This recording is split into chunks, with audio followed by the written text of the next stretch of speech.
Number one story is all those documents related to Jeffrey Epstein that have started being released, being unsealed because of a lawsuit against, as we call her, Ghislaine Maxwell, by one of Epstein's victims. So far, what's been released shows that the plaintiff claims Prince Andrew pressured her into having sex, that Bill Clinton was a frequent guest of Epstein and Associates, said that he, quote, liked them young when referring to women.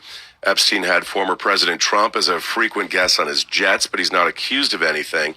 And then other names on the list, and this is what everybody's pointing out. There's certain names on these records, Jimmy Kimmel, that are noteworthy, but they're not being accused of anything or charged just that of anything. he used their plane. Just somehow tied to all that. Michael Jackson, David Copperfield, Naomi Campbell, Cameron Diaz, Leo DiCaprio, Kate Blanchett. Again, not accused of anything. And then two people whose names are on the list have been given more time to make arguments as to why they should not be named. And then also Jeffrey's brother, Mark Epstein, did this interview. He says that back in 2016, Jeffrey said this about the election between Trump and Hillary Clinton, quote, if I said what I know about both candidates, they would have to cancel the election. That's what he said to his brother, allegedly. But he didn't say what he knew. Sure. And then the Pat McAfee situation. Pat McAfee apologized for Aaron Rodgers' comments on the Pat McAfee show about Jimmy Kimmel when Rodgers said that Jimmy Kimmel really hopes that list does not come out. Right. Pat said the remarks were meant to be just ish-talking. Right. Just a joke. And we heard the clip yesterday. We played it. And, you know, when you read it in the headline, it's different than when you hear it in the context of what was going on. I've read a couple fiery columns calling for Aaron Rodgers to never appear on McAfee again. Stop. Oh, God. Shut up. Not just based on this, but like this is like the final tipping point, right? Because for people who missed it, this vax crap and all that stuff. Hold on, I have just for the people who missed it. This was what was actually said on the Pat McAfee show. So this is in context. The comment. It was inspiring. Here we go. A lot of people, including Jimmy Kimmel, are really hoping that doesn't. All right. Obviously, a clip from this particular program was run on Jimmy Kimmel's show. Whenever Aaron brought up the list, and then Jimmy mocked him for it. Aaron has not forgotten about that, but here we are, sitting right in front of that nice bottle of scotch. Yeah, it's like, oh, well, so he kind of filled, that's the job of any good host, is to kind of fill in the blank space there. But, you know, things had kind of died down, and then one of the comments, I guess, that Jimmy had made was like giving Aaron Rodgers crap about on his show was, I guess Aaron had brought up a conspiracy theory regarding UFOs being a distraction amid the potential release of the Epstein client list. And so they've been making jabs back and forth. And then they had another beef, I guess, back in 2021, right after, Aaron Rodgers tested positive for COVID. Kimmel said on a show, we should have known because nothing says I heal myself with crystals like this haircut. I mean, a little knot on top. Aaron is a Karen, and that's the fact of the matter. So they've been going back and forth. Okay. So this whole thing about, he should never be on. Shut up. Well, I'm saying it was not based solely on this. No, that's the thing. This goes back to 2021. Then they had another thing from February of last year. That also regarding columns say like Aaron Rodgers is just a straight up liar about everything. But he comes on the Pat McAfee show and lies and lies and lies. But he's not really saying that Jimmy Kimmel is going to be on this list. He's just taking a jab at Jimmy Kimmel. I get. And the rip, I don't like Aaron Rodgers, by the way. I'm not an Aaron Rodgers fan, as I'm well on the record of saying a number of times. But I think Aaron Rodgers and Menace would be great friends. Really? He has conspiracy theories all day. Yeah, but you he's love that weirdo. I don't like his hippy dippy stuff though. I'm not into it. Ayahuasca. Going out in the desert. I think silent. yes, I'm going to go retreat. silent retreating. Yeah. But these fiery columns are like, Jimmy Kimmel's a much bigger Disney property, and ESPN's a Disney property, and they should kick this guy off. Disney's watching this. Please. Well, as part of Pat's apology, he said it was a joke that turned into a serious allegation, and he apologizes for being part of it. By the way, I can guarantee that, and I haven't seen any numbers, I can guarantee that Pat McAfee brings more viewers to the company. Oh, right. They said Pat McAfee's not going anywhere. By a lot compared to Jimmy Kimmel. Nobody's watching late night TV shows they used to. People still watch it, but not in the numbers. They'd be lucky if they have, a few million people? I think if they had a few million people, they would joke. All these sports shows and, the Saturday game day or whatever, like, he's part of their biggest stuff. That's what I'm saying. I think he's way more important. Pat McAfee's going nowhere. They're saying Aaron Rodgers should not be part of the Pat McAfee. And Pat McAfee's not going to be told what to do with his show. That was one of the biggest things that he's all about, everything that has to do with his show. He runs the show. Yeah. It's completely up to him. I don't think he cares.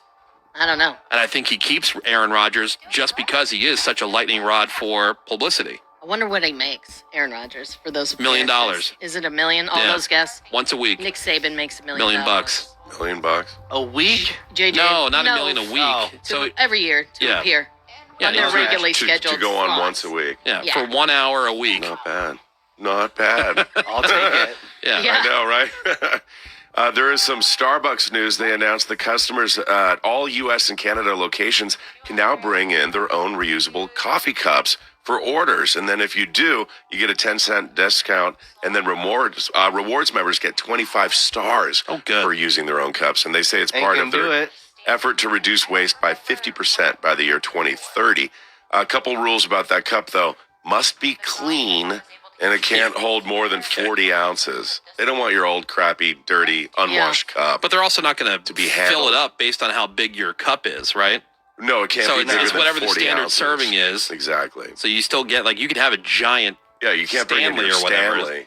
It's still going to look like it's like a chip bag. You open up a bag of chips brand new. It's like, that's air. It's all air. Yeah, but they're not crushed. I'm surprised they didn't do this before. Yeah, me too. I'm very surprised by that. I'm surprised that most shops don't do that. If you bought or received a Christmas present that you're thinking about returning, the clock is ticking. Experts say to aim for no later than mid-January to make any returns. But some retailers might give you until the end of the month if they're cool about it. Make sure you have a receipt or a gift receipt because without one, you're going to have to rely on a store's generosity to let you return something without proving that you bought it. Yeah, or at least exchange it. They'll most of the time let you do that. Credit. Or get store credit. Stores are cracking down lately, they say, because returns are up year over year. 40% of retailers these days could charge you a restocking fee as well. But yeah, if you ask for store credit, you're more than likely to get that if you don't have the receipt. That restocking fee, that's a joke. I hate that. Yeah. Like you had this in your warehouse 5 minutes ago. Right. Now I have it. Now I hand it back to you. Yeah. Restocking fee. So dumb. What a shakedown. Well, if you do get a refund, you should just tell them I need a refinance fee. Yeah, exactly. Put it back in my bank. I'm going to need to charge you. Oh, it's so frustrating. Just do it. Such BS. So if you got a gift card for the holidays, remember that you have it, but you don't got to feel rushed to use it. And I know there's different laws in different states, but overall, thanks to the Federal Credit Card Act of 2009, gift certificates, store gift cards, they can't expire for 5 years. However, the place that issued it, they can still charge an inactivity fee if the card hasn't been used within 12 months. So you start with a $50 card, and after 12 months you haven't used it, they can charge that inactivity fee. Oh my God. And it goes down to $48 or whatever it is. I don't even know what the rate is. Why do they care? They still have your money. And I know in different, because that's why people sell gift cards. I'm convinced. They sell gift cards because they know that half the people won't buy them. I was just watching this guy. He was on Shark Tank, and then it had this ridiculous idea, and he sold Groupons for whatever he had, right? Okay.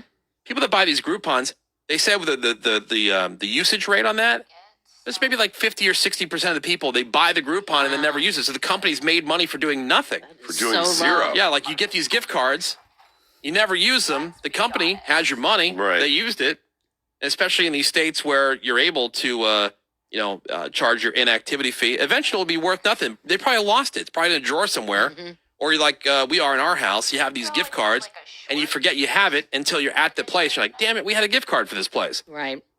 That's why you do the gift card wallet. Right. Yep. But the Groupon thing, I was into that for a one hot minute. I would only buy one if I knew I was going to use it basically that night. Mm. Otherwise, I'm not going to buy one Yeah. and think, someday I want this deal. Then you look at it and it's expired. Exactly. All right, phones are open 877-44-WOODY. Text us over to 22987. I got something pretty interesting for you after the break. Do you want to be able to beat the market, like the stock market, Yes.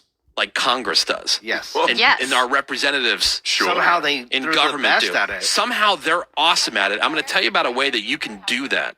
This is really cool. It's wild. Okay. What a great idea. Okay. Yeah, and the numbers are staggering. It's really, I mean, it's not a shock, Right. but like when you really see it in print and they've looked back because, people in Congress and the Senate and stuff they have to disclose their trades and things. Yeah, Nancy Pelosi apparently is the best stock picker in history. They have like a 45-day window or whatever. And anyway, I'm going to tell you about how you can beat the market like Congress does. Okay. Coming up after the break here on The Woody Show. Hang on. With a little extra effort, I think we can up our likability. The Woody Show will be right back.